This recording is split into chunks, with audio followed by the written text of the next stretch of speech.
Hello friends, నాటు పుట్టుకొక్కులు మళ్ళీ వచ్చేసాయి. అసలు యాక్చువల్గా ఇది సీజనే కాదు, కార్తీక మాసం దసరాలో వస్తాయన్నమాట. కాకపోతే ఈ సంవత్సరం చలికాలం వచ్చినా సరే వర్షాలు పడుతూ ఉంటున్నాయి కాబట్టి పుట్టుకొక్కులు బాగానే దొరుకుతున్నాయి బయట మార్కెట్లో కూడా. అండ్ ఇక్కడ అంటే కొంచెమే ఇంటి పక్క వాళ్ళు కొంచెం తెచ్చి ఇచ్చారనమాట. కొన్ని ఏమో పువ్వులు అయిపోయి, కొన్ని బుడగలు ఉన్నాయి. అది ఇంక ఇంట్లో ఎవరు ఆనియన్ తినరు అనమాట, కార్తీక మాసం కదా, అందుకని నేనే ప్రిపేర్ చేసుకుంటున్నా కర్రీ.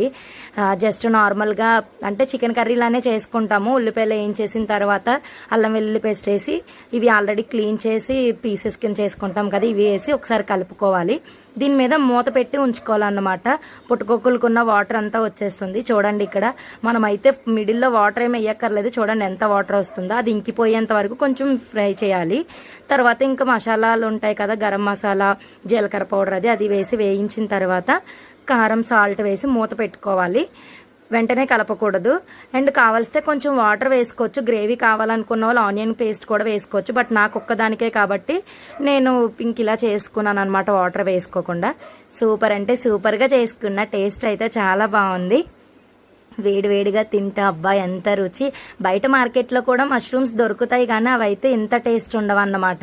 ఇవైతే చాలా టేస్ట్ ఉంటుంది. అండ్ కార్తీక మాసంలో కూడా దొరకడం అంటే చెప్పాలంటే అదృష్టమే నాకు తెలిసి.